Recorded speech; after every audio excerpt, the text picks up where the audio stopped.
good. Yeah. Todd for sure is the backbone, I think, of that stadium. Because they hear his voice not only from the moment they're walking up, but even when they leave, the recorded part that says, be nice to the neighbors, don't be loud, don't be an a-hole.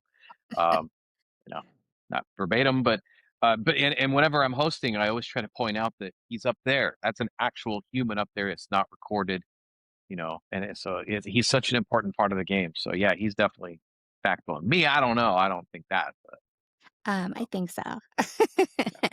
We're gonna have some fun questions. So let me introduce you. Ladies and gentlemen, this is the iconic Dave Styles. And if you don't that makes me know who sound he is, old.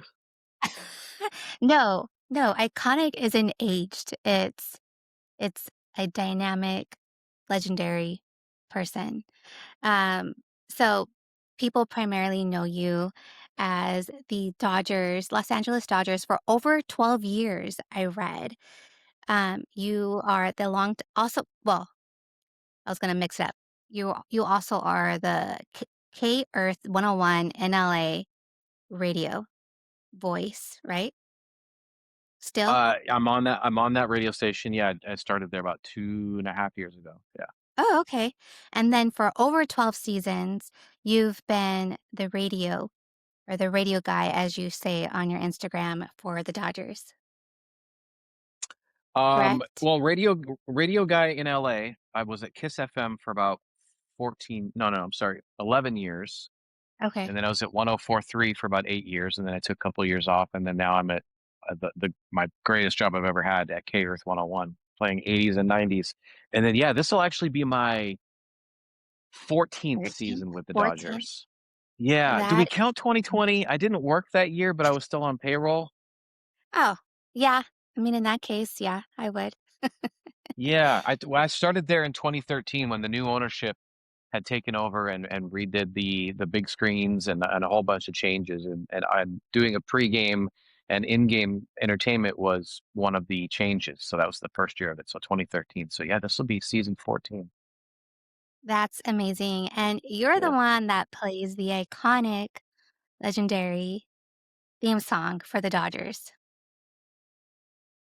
I play the song. Dun-dun-dun. Uh, Well, you actually, no? Dieter Rule plays that. Dieter Oh, Rule, the organist, he's got his organ up there, and then he's got you're probably thinking about DJ Severe because DJ Severe is the actual DJ who's playing the music for the but actual no. batters and stuff like that. And So maybe then I saw a video where you pressed it and you were like against playing his. against his will, I pressed it. Oh, okay, okay. I So went that into part. Dieter Rule, who of course plays the organ. He has a that's really funny that you mentioned that video. I'm going to tell him that I'm getting credit for it. He's going to hate that. He has a thing next to him. It's called the instant replay, and it's got all these sound effects on it. And so whenever you hear the clapping, that stuff like that, he's playing that off that. And then the very top button is the "I Love LA." So Dieter Rule is Oh, okay. actually, I thought you and did that yeah, in addition. I thought that I you did that in I addition. should. I should. Oh, I'm gonna love that. I'm gonna love it. I'm gonna tell him that. Hey, I'm getting I credit for was playing like, "I "Oh, Love that's LA." a cool part to your Yeah. job." Not No, that I think your that's job that's is holding up, that's one of the but things that I wanted to show people as well is that there's actually a human playing the organ and then a human playing all these things, and that's why I like to show kind of that behind the scenes stuff that maybe fans don't realize that there's humans up there well, doing it. we love the organ and Yeah, the organist. He was at the Olympics at the hockey game from what I just learned the other day. That yeah, is amazing. So cool. yeah. Yeah, we finally got him on TikTok as well, and that's where he's been Oh, posting really? a ton of that content. Yeah.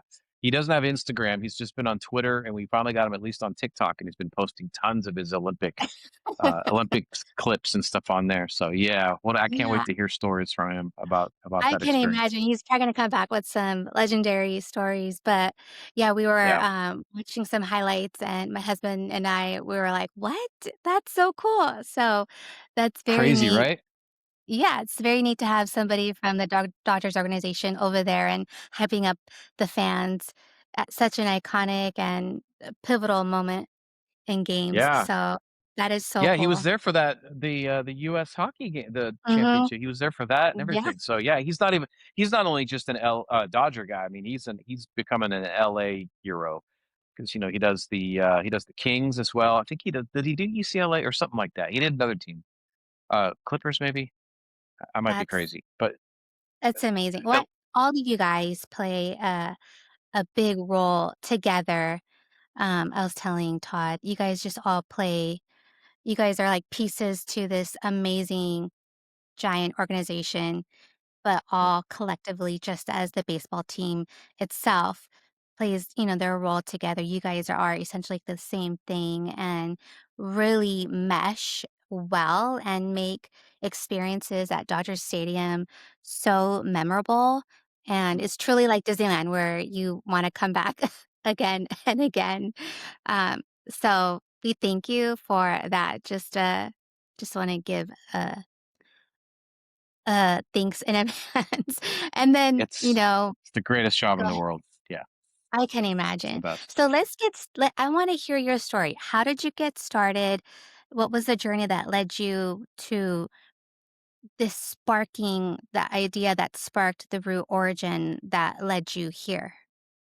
To get to the pick it up from the Dodgers, this is weird. I'm not usually on this side of things, so talking about me is just it's so foreign. And uh, so you pick it up from like when I started at the Dodgers. Like, from music or even before then, like, music, like, what paved your journey into radio? Well, I mean, as far as even getting into radio and entertainment, I remember as a kid, I was probably 11, and I started listening to the radio a little differently, where I wasn't quite listening for the songs anymore. I would turn up the radio when the DJs would talk, and because I felt like they were talking to me, I remember the guy who he was, and it was in Seattle where I grew up, and he just made me feel like he was talking to me, and for some reason that just clicked something, and that's what I wanted to do. I wanted to learn how to communicate that way. So long story short, quick college, I got the college radio, was able to bounce around different markets, move my way up, and then eventually in 2003 got here to LA uh, at Kiss FM, legendary station in the industry. That's where you want to be. That's the Dodgers of radio. I mean, no matter where you are in the country, you want to work at Kiss FM. So I got to do that. And then I was working so I was doing a weekly radio show that was syndicated to Australia. And one of the people who were working in radio as one of the engineers and marketing department there locally is a guy named Eric Braverman. And longtime radio guy who just happened to work at the Dodgers as well in the marketing department. And he said, "Hey, we're gonna try this new thing this year with some hosts. You want to come audition?" And I said, "Yeah, yes, absolutely." So I came out and auditioned. It was just me and another girl named Courtney Jones, who I didn't know had already gotten the job. I thought she was just somebody there who was auditioning with me. And so, quickly read up a little bit, even no matter where you live, you know about the Dodgers. And so, of course, at that time, I leaned on the Kirk Gibson, the fist pump. They sent me over a little kind of a script and said, we're going to talk about this, make it your own. Did an audition. It was just me, Courtney, a camera guy, and the producer up in the blue seats in the reserve level on an empty stadium day. And it was weird. And I guess we did all right. And they said, "Great, see you in April." And here I am, Wow. 14 years later, with the greatest job of my life. Yeah, it's the And best. what was your first day like? What was your, that moment walking into the Dodgers office to your office? What was that like? It was. I felt like I was gonna do a job that I knew how to do from doing radio and hosting events and stuff like that. But I knew it was enough. It was different enough. Um, that it was going to be exciting that we are going to figure out what is this thing we're doing.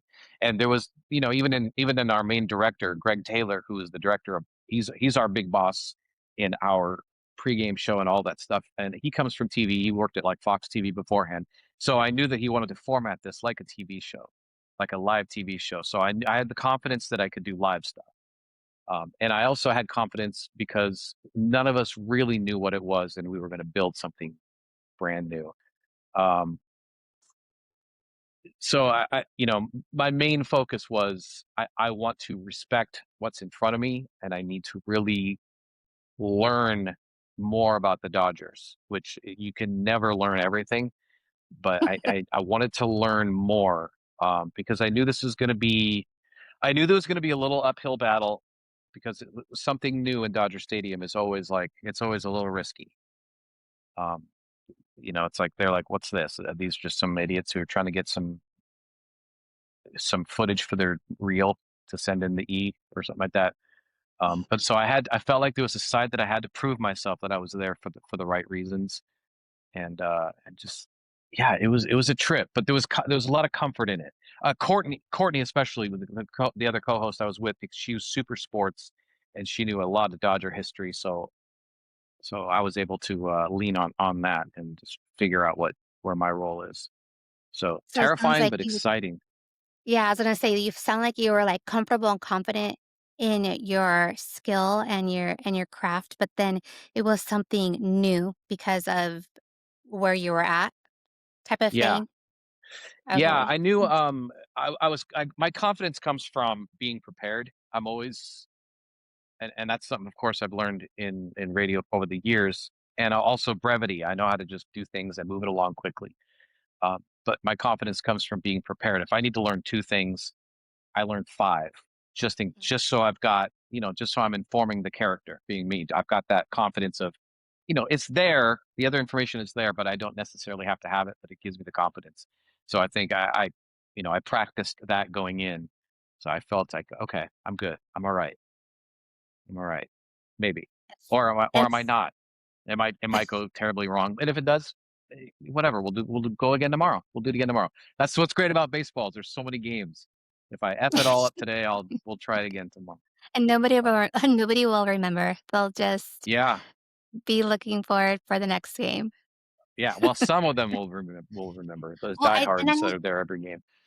but I also think sometimes, and they say with public speaking that we are the only ones that know our errors. The listeners most of the time don't know it unless, they have a copy of what you're going to be saying or your notes or that type of thing, or they Yes. really know their stuff.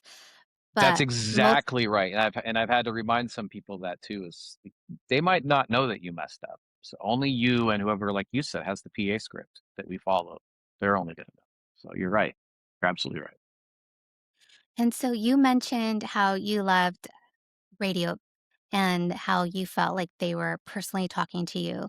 And given you said you're from Seattle, it Yeah, made me think of the iconic movie, do you know, it's kinda Meg Ryan, Tom Hanks, of course. Sleepless in Sleepless in Seattle. Seattle, Yeah, and yeah. s no, wait, is that the one?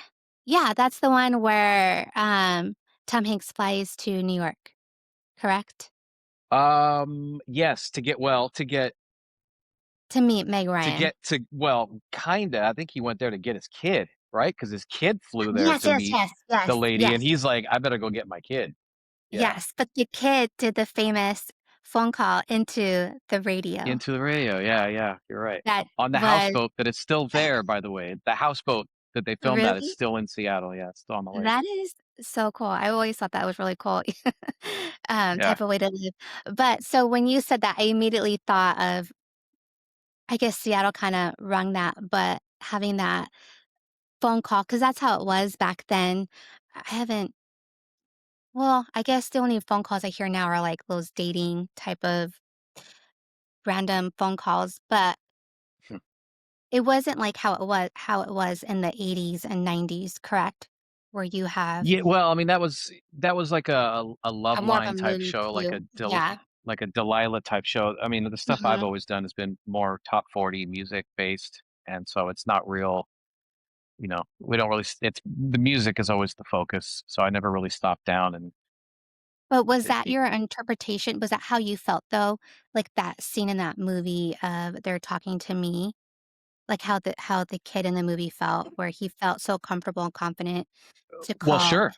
radio host? I'm I'm sure, yeah. I mean, the topic of whatever the host was talking about that day, I must have hit a nerve, or I don't even know how he heard it. I don't remember that. Why was that kid listening to that radio station anyway at I that think time of I night? think I think the dad, Tom Hanks, asked as well, like, "What are you doing listening to Yeah, this?" bad parenting. Yeah, I think that's always the case. That's the thing about radio, and that's why it'll always be a thing because there's personality and there's a connection. You know, more than ever. With so many options that people have. With streaming. But I mean, that's not new for radio.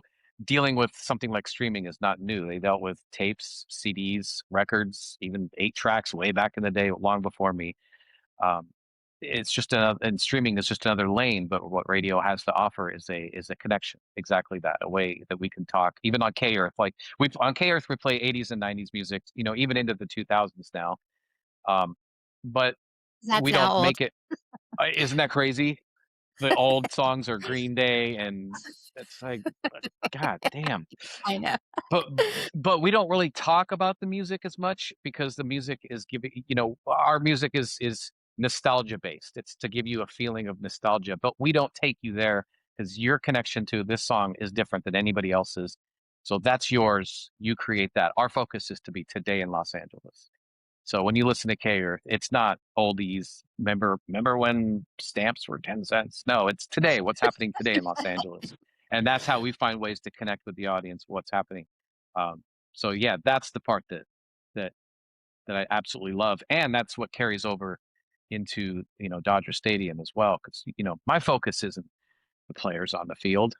I mean, there's a little bit of that, but my focus, I like to turn around. I'm worried about or not worried about, but all I care about is that you win in the experience of being at the stadium that day. And how can I include you so you're not a passenger in all of this? And in doing that, I have to understand what you did to get there that day. You know, so And yeah, how do they you they go go hand in about hand for sure. It's just more visual. I have to be careful what I'm doing with my face, or I can't just read. I have to, know the information. So. Mhm. And how do you go about preparing for that? Like, what's your average day and week during season, look like? Um, well, I follow the team, so I do that. I watch games and I pay attention, so at least I Which know there's, that. one I on mean, right now. is there two on now, right? Is there two that are playing right now? Well, the Dodgers are playing. I think Yeah, it but was is there a split squad? Isn't it split squad today? Oh, I don't even Did I just know. I haven't even did I checked. just one up? Yeah, Yeah, yeah. I I think you think did. there's a yeah. I think they are. I think they're playing. That's not true. It's just Chicago today. Oh. Saturday is the split squad. So no, never Oh, mind. I okay. was wrong. I was wrong. So for each so we usually get a thing called the PA script the night before a game. And the PA script is what Todd Lights reads from, welcome to Dodger Stadium. And his stuff is verbatim, but it also gives a layout of, hey, between the second inning, we're going to talk to, we're talking about the military hero of the game. And then we're going to do cap shuffle in the middle of the third. That's going to be Dave. And then blah, blah, blah. So we get that the day before. So for our pregame, it'll have Todd's line. It'll say, welcome to Dodger Stadium. Now pay attention to the Dodger vision. Here's your host, blah, blah, blah. And then it gives us kind of a vague list. Dave will talk about this promotion. Jess will talk about this. Dave will talk about so. And now it's up to me to figure out what is this. What is this? Black Heritage Night. A jersey that we're giving away. So now it's up to me to learn what is that jersey and why do people want it. And so now I get to go in and go in deep on that. Uh, if we throw to the highlights, let's make sure I got the important things without giving away the ending. So I make sure I'm prepared the night before. Um, and then when I get to the stadium, I'm there probably at like 2:30 or 3, pretty early because to avoid that traffic, first of all. Uh, but I also like to walk around and take a walk around the concourses because there's always new cool little pop-up shops, whether it's a little 47 pop-up or a new era little convenient hat shop over here on the loge level. So I like to see what are people seeing when they walk around the stadium. Um, because I want to make sure and get in their head and understand what they're seeing. And then we will have a production meeting at 5:30 with our cameras and then me and the other host will kind of go over some stuff and yeah, we'll hopefully get it right once 6:30 or something comes. So yeah, and the good thing is we've got such a great group of professionals. A lot of them, some of my favorites to work with are Jess Rosales, who's got a history of sports. So, what I don't know, she fills in the blanks. Um, PJ Butta, who's a radio guy, Natalia Perez, who's a radio person as well, and both longtime Dodger fans, but they understand, brevity and what's important and get and how to talk to people and stuff. So yeah, we come together and we make sure that we are supporting each other, and that's kind of our pregame. So we do that 81 times basically. Uh, yeah. That's that's incredible, and, speaking of that, when you said 81 times, and then the Dodgers have been known, obviously, to go into postseason, and Knock on wood. hopefully, a goal again, a three-peat this season, but how do you maintain that stamina and that energy for the whole That's the entire year? easiest. That's the Oh, is it? easiest thing in the world because of the fans. The fans Oh, are genuinely so invested in what's happening. I mean, it's especially during playoffs. It's a different animal. Playoffs are just it's it's it's the absolute greatest in my opinion, from my view, because my view again, I'm looking at the fans and I'm down there with, I'm down with the fans. I'm not up in the booth and stuff. So I'm down there and I get to be around and I can physically see how much it means to people, whether they are a new fan who are there for the first time or, longtime season ticket holders, Dodger fans have been through a lot in the past 50 years or so. Um, so for example, like the 18 inning game, um, then the World yeah, Series was just people were just so invested in it, and I'm feeding off of them, and then hopefully they're feeding off of me, and by giving them things to do to keep them up. But yeah, I'm totally fed, and energy is coming off the fans because it just means so much to them. and what was that experience as watching Kershaw's 3,000 strike, which my family and I, we were so thankful to have been present that day. He's my favorite player. So Yeah. I was emotional watching him. How was it for you? To watch his 3,000 strikeout. Or Oh even my just the God. whole game because you could feel the energy from the moment he stepped on the mound or even on the field. He was already getting standing ovations. Yeah. Wait, did he get his 3,000th on in the World Series game? I don't No, no, remember. no. I meant He just got it during the early. season. Yeah, Yeah, he got it he in got it early in July. the season. I Mhm. I remember that, and I remember that one of my friends was begging me for my tickets, because every now and then we're able to get some tickets because he's such a diehard fan too. He's like, "I don't care where I'm sitting, dude. I just wanna be there for this moment." And it's because of the way his, like, his excitement of just being, "I just wanna be there, I don't care where it is." And so that, makes me, uh, care so much more. But with a guy like Clayton, he's one of the few guys that are still there since I started. And I don't do a lot of things with him, but in the few times that I have, we get to build a little rapport. And so, when you want to see a guy like that win in everything. So God, what a moment. And I know Yeah. fans have had opinions that have gone up and down about him for over the years too. So to be able to have a full stadium cheer for him so hard and for him to hear that, that was important. Yeah. That was really Yeah, I important. think it was very important, and I'm glad he got um his moment, and he it's, like, beyond deserving for him, so but it was such Yeah. just to see the fans, even as a fan myself, just sitting in the stands, hearing everybody just cheer for him from even before the game was on, the moment he stepped on the field, everybody was already standing up and cheering, and I Yeah. was like, "Okay, this is gonna be a historical game." No doubt, no question. It's fascinating, isn't it? And you also think of, I can't remember who was at bat when that happened, but you so badly do not want to be that batter because you're going to be shown in history forever. But when you break it down, you've got, the best of the best athletes. Clayton Kershaw, one of the best pitchers ever, and his job is to strike out a batter who is so good that he's one of the few out of the hundreds of thousands that try to get into the majors. He's one of the few that gets through. So you've got one of the best pitchers throwing to a guy whose job as one of the best hitters, whoever it is. any guy in Major League Baseball is one of the best in the world for sure. And they're Mhm. just going at each other. And that right there is just like, wow, this is crazy to watch. Because that guy so badly does not want to be that 3,000th strikeout. So yeah, it's intense. Very, very, and it was kinda cool seeing Miggy, former Dodger, on there batting too, so that was kind of Right. cool 360 moment, and, fans were saying, "Oh, it's gonna be Miggy, it's gonna be him." I love the little game chatter that goes on around wherever you sit, you hear the game chatter, which I think is pretty cool, All and right. you There's a lot of coaches up in those seats, isn't there? A lot of very good coaches up in those up in the blue and yellow seats at the stadium.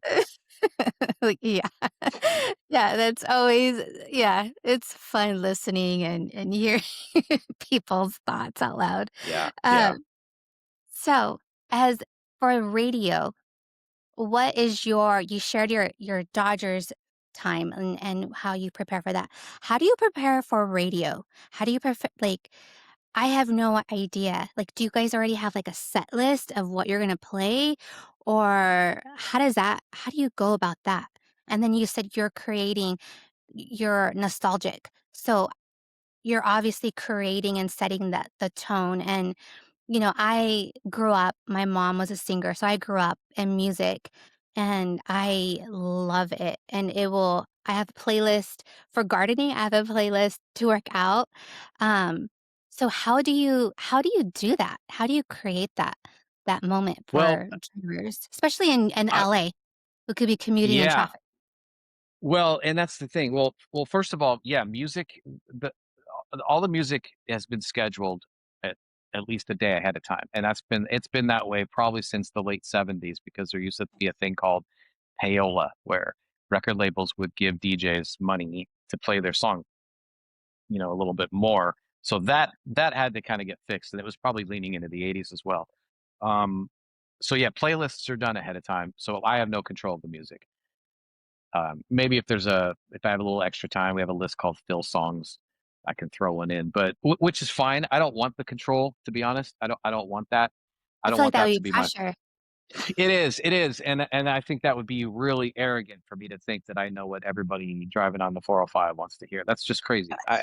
I'll leave that to the guys who do know that, the music director who takes time to study these things, and they look into research of what songs are big now, where it's being played. What song is in a movie. Like the movies like Five Nights at Freddy's that came out, that it's just packed with '80s songs. All of a sudden, those songs are going to be popular again. But there's so much research that is just way above my pay grade to understand. So I leave that alone. My job is to just talk about what's happening in LA. Whether it's whatever it may be. Or what people are watching on TV. As far as the songs, I'm not creating the nostalgia of it. That's yours. That's already there. Yeah. If I go on and say, "Hey, I remember when this song came on, I was roller skating in a roller rink in Seattle." Nobody gives a shit. And that's mine, and that's awesome. Your connection to you love this song because that's on my gardening playlist. Oh, that makes me think of gardening. So I can never create that for you. And that's what K Earth is genius at. The guys who run that station, um, they get out of the way on that. The nostalgia is yours, whether because a lot of those people, we get a lot of younger people listening to our station now that are discovering 80s and 90s because of TikTok and things like that. So maybe that's the first time they heard it. So they don't know what I'm talking about with roller skating or whatever. Um, so yeah, I let the songs create that on their own. I don't talk to it. I don't really acknowledge the music too much unless an artist is doing a show. My job is just to think what's happening today in Los Angeles that people might care about. We don't get into politics, nothing like that. It could be just we'll talk about Punch the monkey, that little monkey in Japan. Oh. We'll talk about the little Japan, yeah. And so I was talking about that the other day about how that little stuffed animal, that little Oh stuffed my monkey he gosh. has, that's IKEA has it. IKEA Oh, sells really? it, and they sold out of it like in minutes ever since that video, and now people are selling it on eBay for Oh like my god. 350 bucks. Oh my gosh, I was gonna say eBay, then they're just The wow. resellers just snatched them up. So this is the kind of stuff I talk about. You've seen the Wow. videos, so Yes, I've held back tears. yeah, To my exactly. husband, So "Look it." that's the kind of stuff I talk about. And fortunately, I've always worked in a format that I I would be considered the demographic for. So when I was at Kiss FM, I was living that 18 to 34 demo. K Earth is 25 to 54, I think is a demo. It's pretty wide. And they even skew even younger as well. And I'm in it. So I'm at a point, I had an epiphany at a point in my life where I realized, the stuff I'm dealing with every day is the stuff that everybody else is dealing with. So I started to trust in that and allowing my life to become what things I talk about, things I care about. So I love that. yeah, so I'm And preparing all the time. I'm not preparing a couple hours ahead. oh, I'm you should see my notes. Oh my God, it's ridiculous. I'm constantly I'll be sitting at a stoplight and I'll see a billboard for a movie. I'm like, oh, let me write down that not only the movie billboard, but where I am on the corner of Laurel and Moore Park in Studio City. And I'll mention that on the air. Scream 7 comes out tomorrow. You might have seen the billboard in the corner of, Victory and whatever in Burbank. And so that's me being topical and local. And now, there we go. We've just connected through the fact that we're in LA, where Burbank is. And so so what is your note system like? Are you on, like, a little bit, like, paper, pen, note or your notes app? How does that go I about? finally, I finally started to really adapt, or to move into taking notes on, the notes app. I'm constantly writing stuff down in there. It's Okay, just I did easier too, 'cause instead it's of always good. a pen and paper. This is just easy. And now I've broken them up into sections. You know, Dodger stuff. If I hear something interesting about a player, I'll write it down real quick. You know, Blake Snell, two-time Cy Young Award winner, stuff like that. Just random stuff that I knew, but I'm gonna write that down anyway because I might be able to use that somewhere. Um, move, I love that. I love that yeah, 'cause just different for random things. so I have a question. Since you're talking about, basically talking about just things going on, like the punch, the monkey. Have you guys talked about the Love Story, the JFK series? Because that soundtrack, I guess there's a soundtrack. I don't know if it's on Apple Podcasts. I don't know where, Spotify, but I guess it's super popular and it's all songs that would be on your radio station. It's all nostalgic. It's all 90s What's it songs. called? Love Story. It's a series that's based on JFK and Caroline and how Okay. they met and got married and when his mom passed. So it's like I think it's like a 6-week series, but it's super popular right now. I think somebody But told me about that, but I had no idea what the hell they were talking about. yeah, So that's what I think that must be what it was. I figured it was another TV show, and there's just so many. It's like I can't I watch know. everything.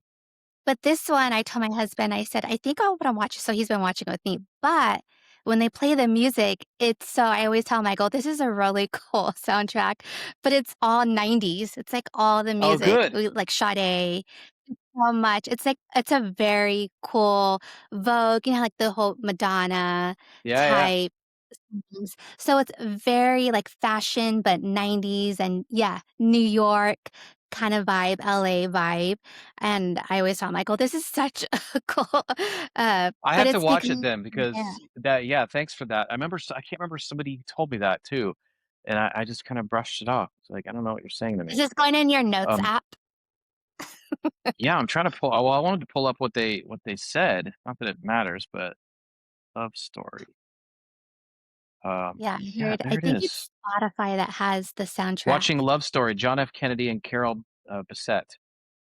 Mhm. That was somebody's actual message to me, and I said, I don't know what you're saying to me. Is that a movie, a series? He said, series. And then I changed the subject because so the second person that brought that up. So good to know.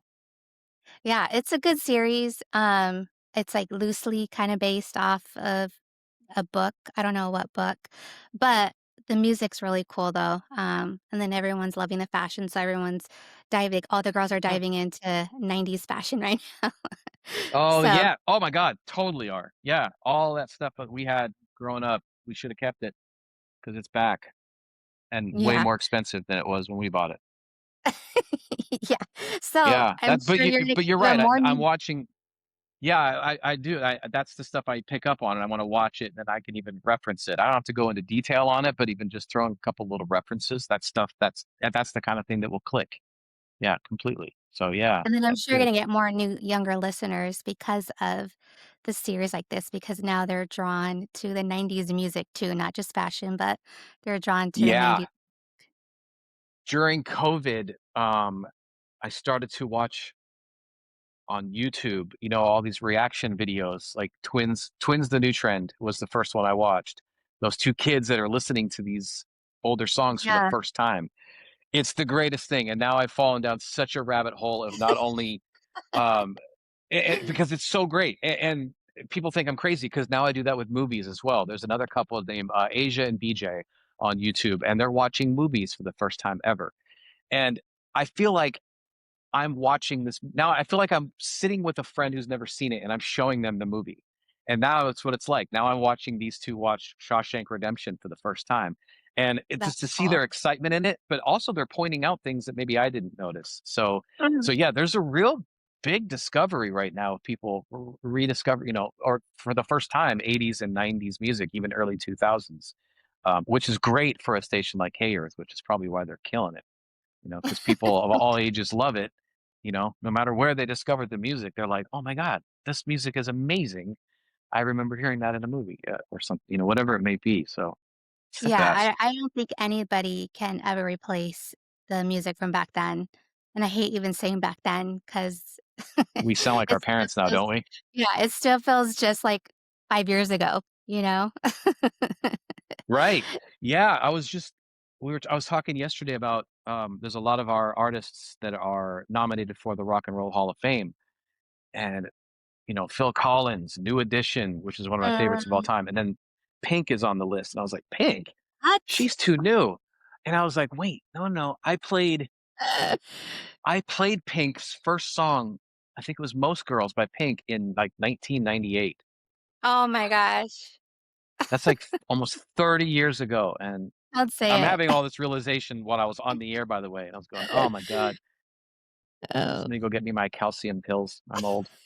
So yeah, but everything feels older than it feels more recent than it really is. yeah, So, but it's great. yeah. So that's the best part about working at K Earth. That music is incredible, but I can also talk about today's, what's happening today. I love that. Yeah. So what is to come for you, and where do you see yourself, um, 5, 10 years from now? Obviously, still doing what you're doing, but I don't know. maybe pick up new hobbies on the side or Yeah. Well, I mean, I think about that, because it's just me here. I'm not married, never been married, no kids. Marriage and kids was never my happily ever after. I think because I knew getting into radio, I would be having more likely having to move around a lot, which I did. Seattle, Portland, went to Idaho for a bit, back to Seattle, then down here, and I knew that I needed my decisions to only affect me. mm, Um, so and because yeah, I think because of that, and that argument can't work anymore since I've been here for 25 years. But so yeah, finding things to do, hobbies and stuff is always a challenge. But but I think I'm always in that place where it's like, yeah, I got to change something. I want to do something different. And there's times where I've looked at other jobs in other cities that I'm curious about, places that I've never lived. Um, but it's just too good here. I'm good. I'm all right for now. I don't know. I don't know what can happen in a year. I wouldn't even think of 5 years. I don't know what's going to happen next year. So who knows? I I'm think you're I'm in a part good time. space. I am. I mean, frankly, I'm part time at K Earth, and I record a daily show that goes to Phoenix. And for the record, I never say go D-backs. I'm very, very straightforward. Even on their Instagram account, I'm wearing my Dodger gear, and they hate it. It's amazing. Um, yeah, it's the Uh, best. Uh, so maybe what I'd like to do is be on K Earth even more and be more of a part of it there. And then, yeah, I don't know. but I also really love the I don't know because you know, anything's possible. I don't know what's I don't know where radio's gonna go. I think people in radio are trying to figure out where obviously things need to change a little bit in radio to stay with the times. But what's that look like? And so for me, that's part of the excitement of staying in the industry is let's figure out how to adjust this. And you know, uh, there's that line of Moneyball too. When Brad Pitt tells the old agent, adapt or die, and that's what radio's going through right now. It's never going to die, but it needs to adapt. It needs to change and change some things. And so I think being a part of that is the excitement. So I, I'm I'm I'm looking at maybe a year from now, not 5 or 10. Who knows? I might move to Switzerland and open a coffee shop by then. I don't know. Say forget it. Wow. But But I I'm loving what I'm doing right now. That's the most important. in my opinion, which means nothing, and I have little Not true. knowledge. Well, I have little knowledge in radio, but with tech and how everything's kind of moving, I feel more people, especially the younger generation, which is very inspiring and giving me hopes, um, is that they're clinging on to community. They're clinging on to moving away from social media or being on there as less. And so to Yeah. me, as with the radio, especially with you talking about just current things like the monkey and things like that, I feel like that's a form of connectedness that is still desired, if not so even more, because people are tired of this technology driven world. Yeah. I had this At least in my conversation opinion. a couple days ago with a guy, K Rock is in our building as well. And there's a guy on the morning show named Johnny who's 28. And he was saying something that I can't remember what it was, but that led into him saying, yeah, I'm just, now he said, now I'm at the age where we're all wanting to just get rid of Instagram and social media. I was like, is that right? And he said, yeah, we've grown up knowing nothing but. So for me, at least at my age, it's still considered kind of new, even though it's been out for 15 years or whatever. But that's all they've known. Yeah, him saying, yeah, we're kind of over it now. We've done it our whole lives. That was fascinating to me. Um, and yeah, the technology side. I mean, with streaming, especially when you look at things like Spotify, I subscribe to Spotify. I love it. I think it's fantastic. But when you create your own playlist on there, there's eventually you're like, I know what song's coming next. I know what's on this. And now I'm just listening to music. Now, okay, and that's cool. But now I need to put that over here. Now I need something different. There's something, whether it's YouTube, and even again, that's going to get old after a little while. And then TV that gets old, and then radio, and then that gets old. So I think just finding its way in the mix. But I think with radio, there's always going to be there's a, there's always two things that I think are so cool about it. One of them, like you just said, the connection, especially local radio. Um,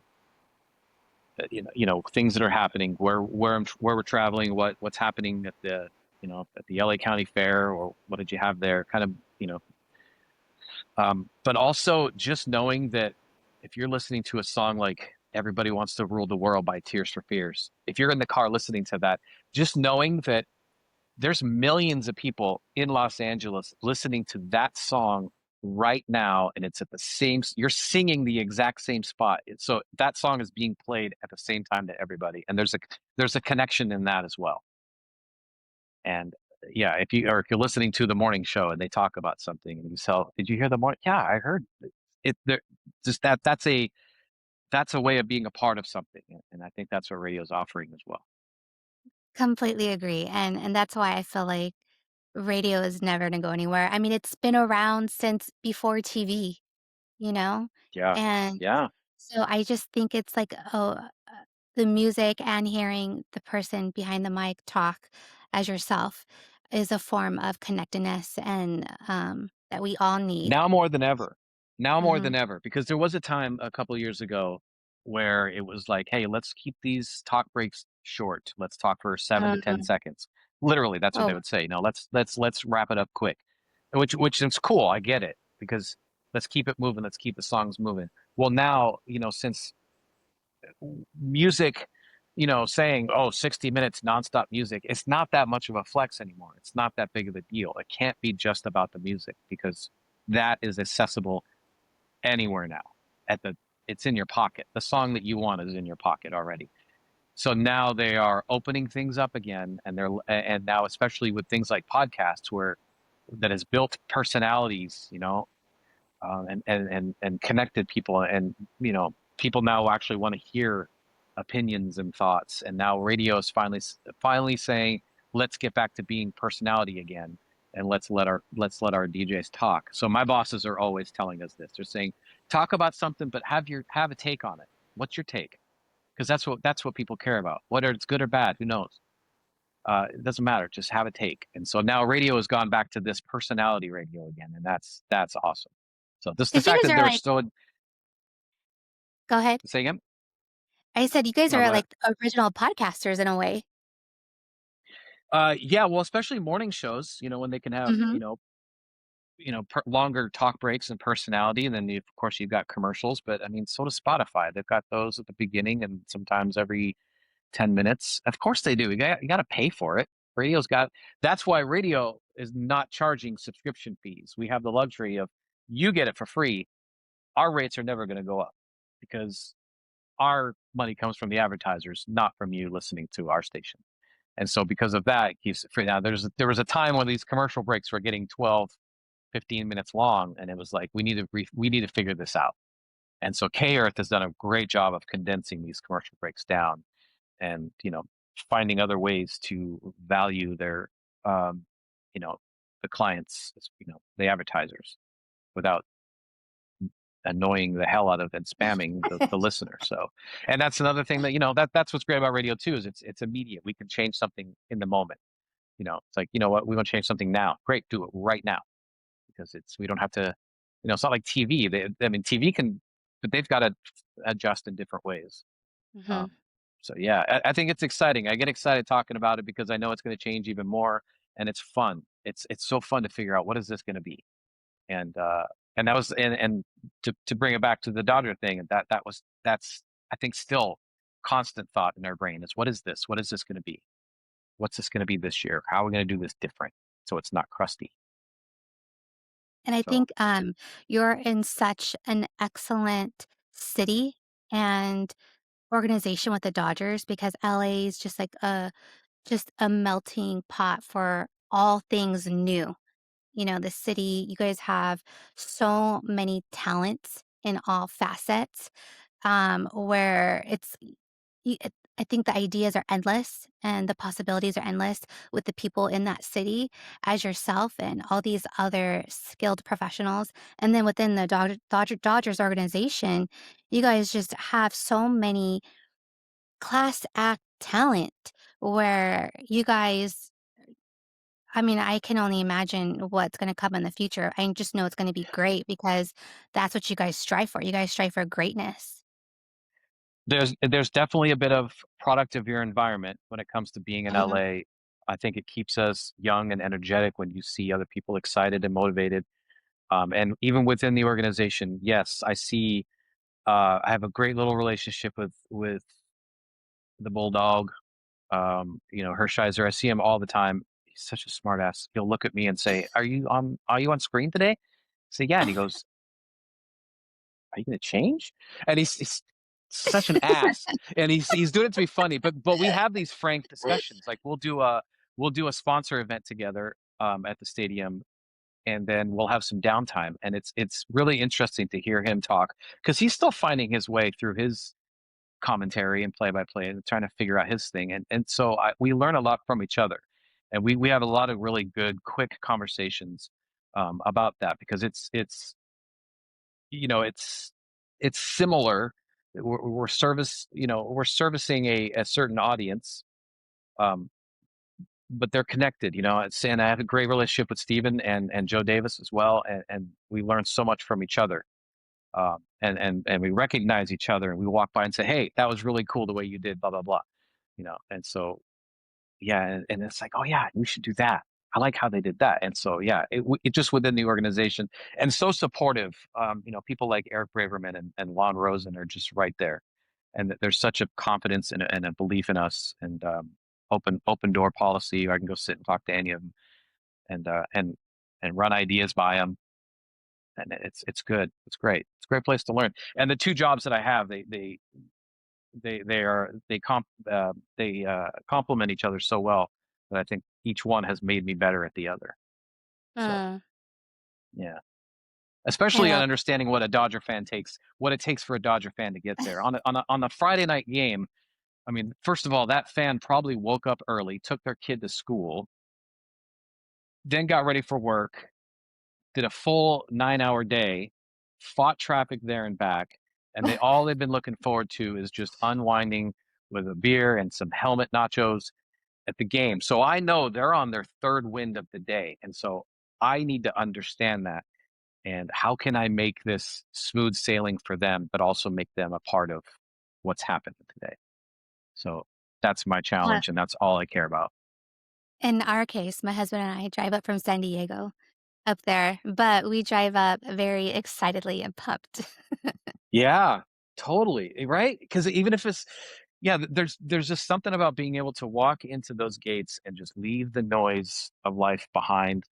And now you, like you said, you walk into all different types of people, all walks of life that are there for one thing, and that's to support their team.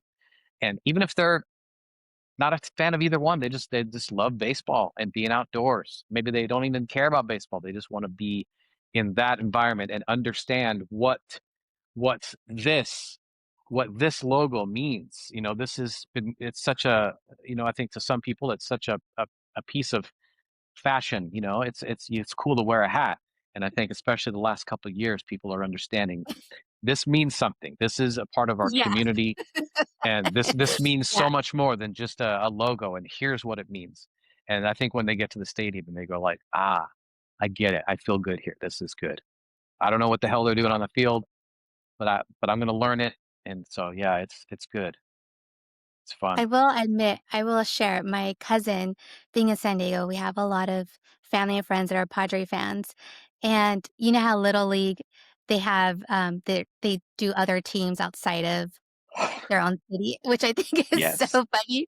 So my nephew was Dodgers, and that was his team, and I just thought that was amazing given they're Padre fans. Oh, But that's they've hilarious. bought I know, but my cousin bought him and his wife Dodger stuff, to be supportive of Yeah. their son, and he told us that they had went to the mall or somewhere, but that he was getting a lot of, like, "Go Dodgers" type of support, and it made me think, like, I go, "Oh, okay, so you get it, like, you get the community, the fan base where it doesn't matter. You don't have to be in LA, you can be down here and you're still gonna get that love." So, for Yeah. a brief Yeah. moment, they got that experience, and I wanna say, whether they shared it or not, admit it or not, I wanna say they probably had a little bit more respect for the team, and the fan base. It's such a family, you become one. It's like when you're driving in a car in your car and you see somebody else who has the same car. You feel like, oh,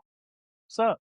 It's like, what am I doing? But it's the same thing. And whether especially the last couple of years, the excitement. I mean, the last really what 14, 15 years since all the changes and how they've poured money into the team and the stadium.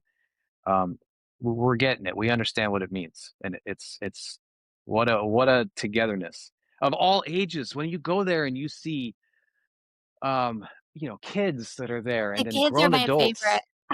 Yeah, yeah, and they're just now Yeah, they're getting to see some pretty glory days. And I then know. but you see people even in 50s and 60s and even older that are jumping up and down. And it's just like, oh God, that's my favorite thing in the world. I just love the fact Mhm. that they're so excited about this. I And know. yeah, man. And there's always like every team has a don't no bandwagon, no new fans. No, no, no. Bring them in, man. Welcome new fans. Come on in. Come on in. If you don't know something, we'll teach you. If you don't know how to say somebody's name, we'll tell you. You know, have a seat, whatever. We don't care. Come on in. It's pretty good here. And the By the family. way, on that little league thing, I almost got burned on that once because they'll have those little league parades at Dodger Stadium on certain like on a Yeah. Sunday. and Mhm. you'll have all these kids walking around with different uniforms. And I remember um, we did a Honda upgrade where we went and got a kid from or a family from reserve level, brought them down to field level, and we were interviewing them live, and their kids um, were Milwaukee Brewers. That's who they were.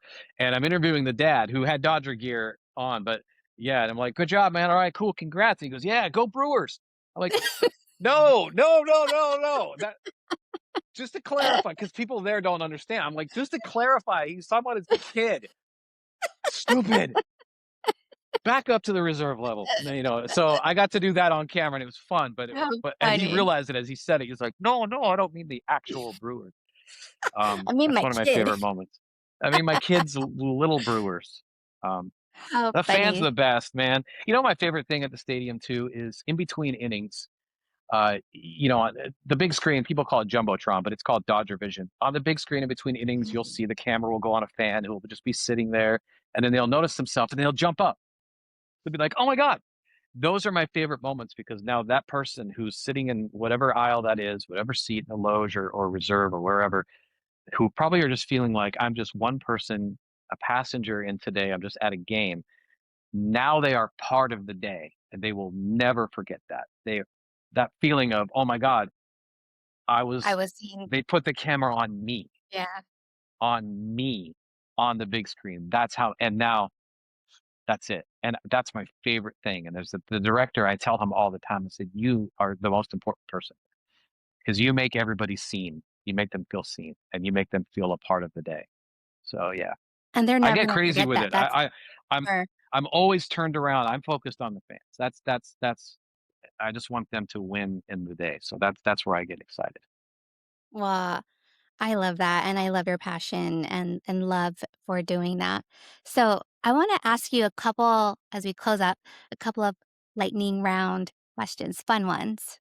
Okay. So, what is your favorite walk-up song that you've that from, like, the players that you've over the years? 'Cause there's been some fun ones.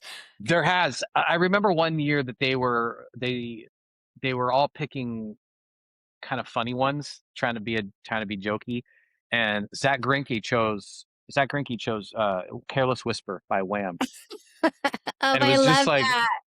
yeah, and I remember, and DJ Severe is just going, "Oh my God," because he's communicating with them over email. They're just trying to out weird each other that year. So that was my favorite one, "Careless Whisper." How how funny, and what would yours be? Oh God, it'd have to be something goofy because I'm gonna strike out. Um, I don't know. If I want to act tough, it would be "Killing in the Name of" by Rage Against the Machine. Ooh, But ooh. I wouldn't perform up to that song's standards. It's so tough, and then I'd mess it all up. That's a good pump up one, though. Yeah, it is a good one. Maybe "No Diggity" because I could walk Okay, at that pace as well when I'm walking yeah. up. It seems slow. I'm in no rush to get up there. A little swag. I'll roll with that. I love that one. Okay, someone needs to do that one this season because that's a good song. That's a good Yeah, upbeat one. yeah. I think the It's a fans would good get a old song. Oh my gosh. I'm gonna feel really old by the end of the day. Okay, Yep. so what player matches your energy most? Um. Oh, wow. Of all time, Yeah. Andre Ethier. Ah, he's a good I th- I one. I could I see think that. Andre Ethier. I noticed him very early on when I started. He's this the guy. I think even as a kid, I just always wanted to be a part of something, a part of a group of people, and I always remember watching him going to the dugout and high fiving, checking up on, just it didn't have to be silly, just making sure that that he was involving everybody in whatever it was. I think Um, that was something. But he's so chill and so normal, and he's got a dry sarcasm about him as well that I like. So I like him.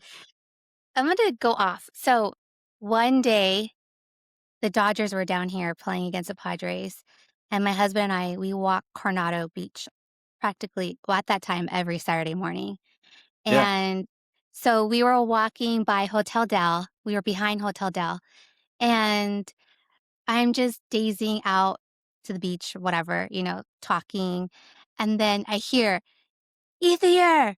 But my husband said it like if it was a friend, and I was like, "Ethier?" I was like, "Is your friend here? Like, do Only you have a one of friend?" those, right?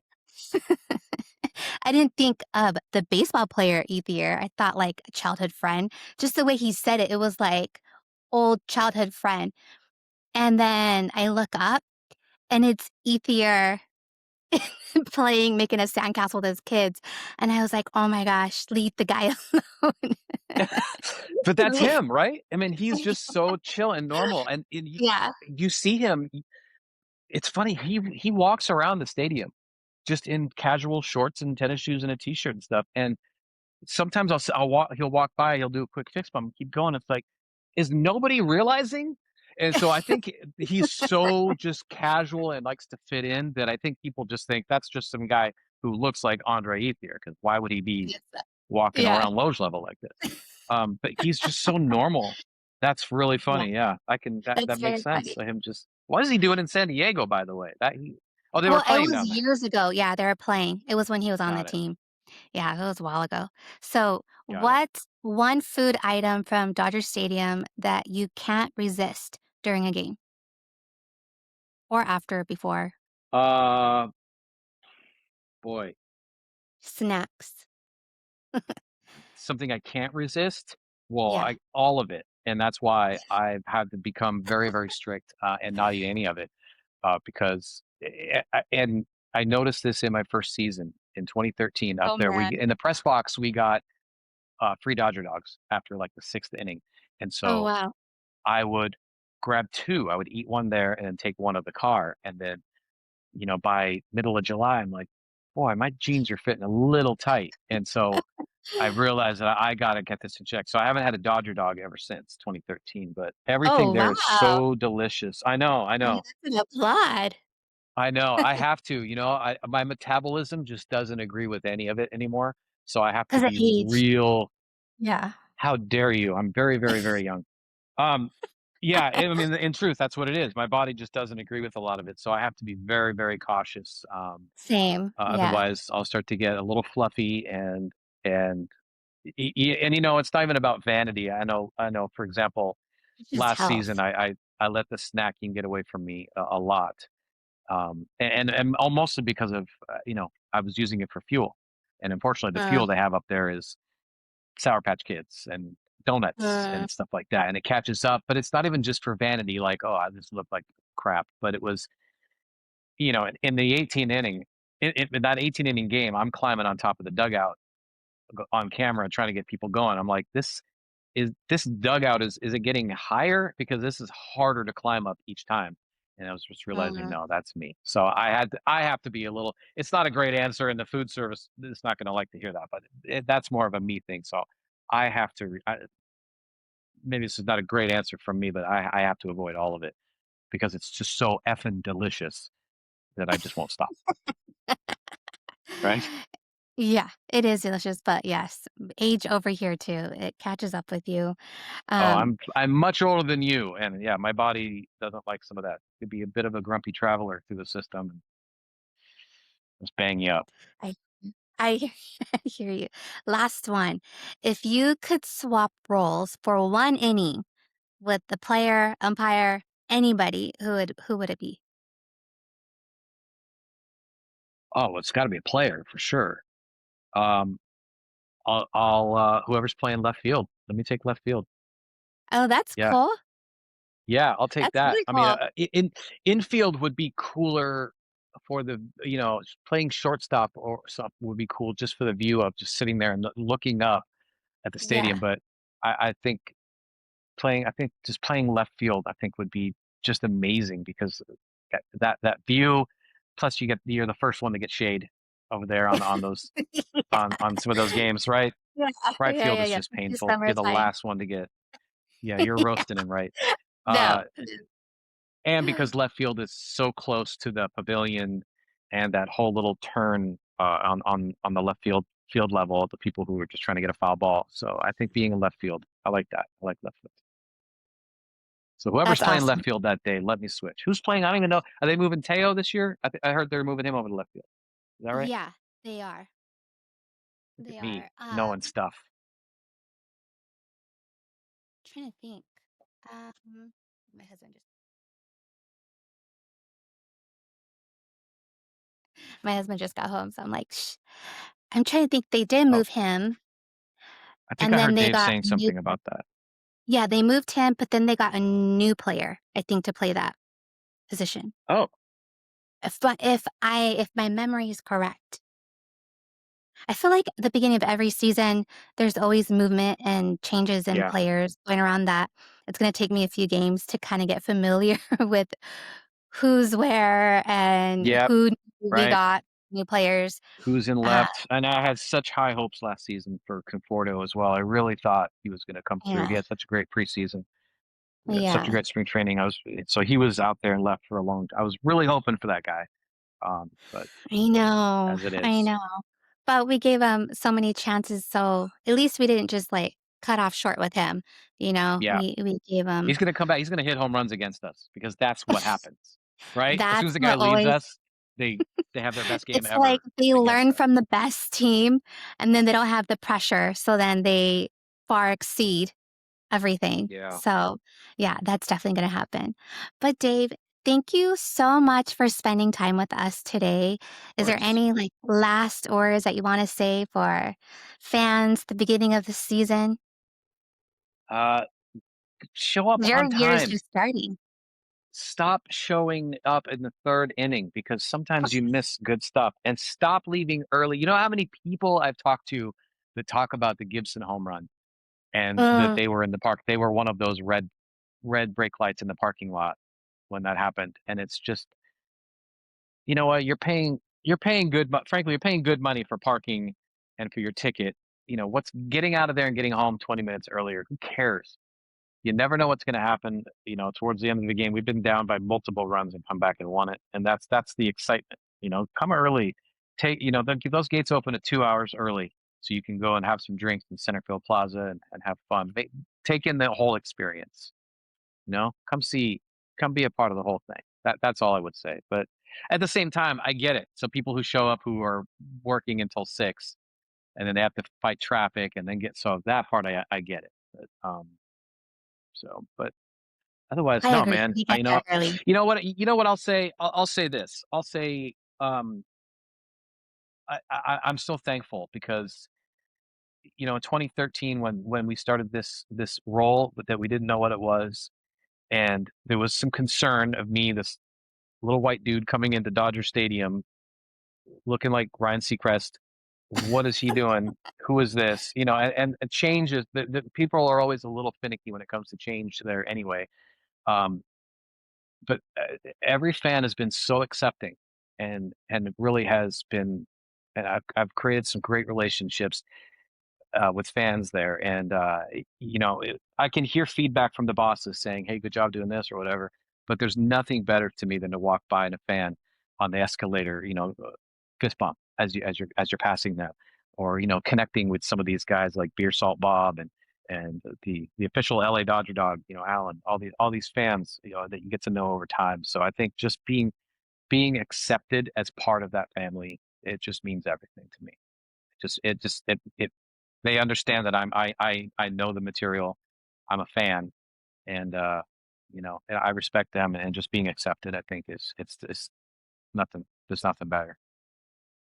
Well, I know we I know fans appreciate everybody, myself included, and including you because you guys put so much time and effort and into your craft and everyone's goal is to make sure that the fans have an amazing experience and I feel like it's a top-notch experience and a world-class experience. And so from a fan's point of view, we're very appreciative of you. And like you said, everybody loves you and you definitely know your craft, Thank you. and Well, I'm that's I'm amazing. learning from great people there. There's so much effort from everywhere. There's so many people behind the scenes that you can't even see them, and they're part of the day to day that make that make me better, that make Todd Lights better. They make everybody better. And yeah, it's good. It's a good spot. And we're constantly learning and constantly changing. And so yeah, it's good. I look forward to the season. Is it started yet? Are we there yet? Almost. I think we have, Yeah. like a month-ish, and then you'll be Yeah, full it's starting swing. earlier and earlier now, right? Remember it was like April Mhm. 3rd or whatever. Now it's last week of March. It's great. I So know, I know. Well, thank you so much, Dave, and go Dodgers. thank you.